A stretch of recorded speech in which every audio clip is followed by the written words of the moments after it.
When I discovered my wife was cheating, it felt like the floor had been ripped out from under me.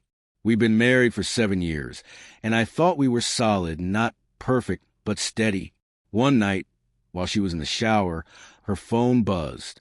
I didn't mean to look, but something inside me compelled me. The message read, "Can't wait to see you again, love. He'll never find out." My heart sank. The sender was saved under a man's name I recognized, her co-worker, Daniel. That night, I confronted her. She didn't deny it. She simply sat there, staring at the floor like a guilty child. When I asked how long it had been going on, she said 6 months. Suddenly, all the late nights, all the office emergencies, made sense.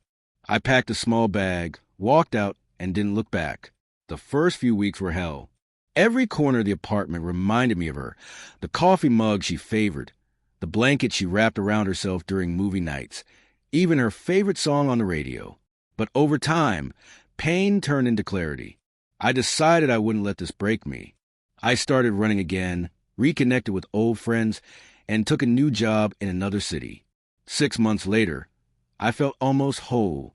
I had my own place, peace of mind, and a quiet routine. I'd heard through a mutual friend that my ex-wife had moved in with Daniel. I didn't care, at least I thought I didn't, until one rainy evening when everything changed. There was a knock at my door. I wasn't expecting anyone. When I opened it, I froze. Daniel stood there, soaked, pale, trembling. For a moment, I thought it was some cruel prank. Then he spoke. "She ruined my life, too." I let him in, partly from curiosity, partly because he looked like he might collapse. He sat on the edge of my couch, water dripping onto the floor, and told me everything.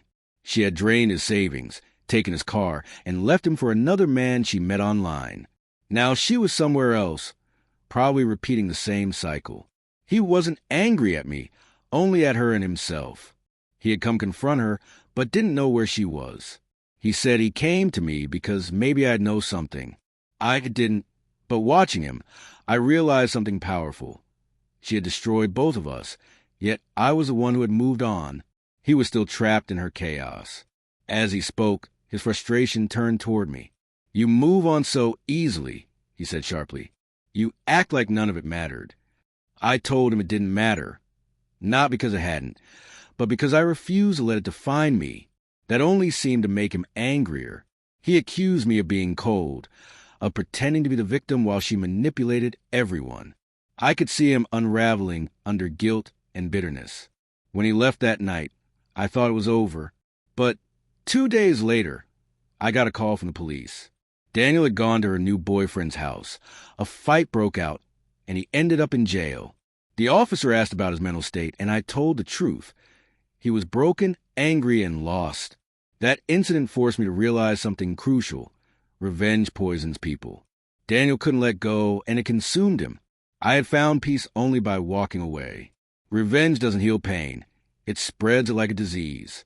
Months went by without hearing about my ex-wife or Daniel. Life calmed. I even started seeing someone new, steady, kind, and understanding. She knew my story and respected how I handled it. It wasn't about strength. It was about knowing when to stop fighting ghosts. One afternoon, I received a letter with no return address. Just my name, written in shaky, familiar handwriting. It was from Daniel, in prison. He wrote that he regretted everything, wishing he had moved on like I did. He finally understood that revenge wasn't worth it, that she wasn't worth it. I folded the letter and placed it in a drawer, not out of pity, but as a reminder of what I had escaped. Love can blind you. Betrayal can burn you. But holding on to either for too long will destroy you. I chose to let go. He didn't. Now, when I look back, I don't see her face. I see my own reflection. Stronger, calmer, wiser. I see the man who walked away and rebuilt himself. Because sometimes the greatest revenge isn't hurting the person who broke you. It's becoming someone they can never break.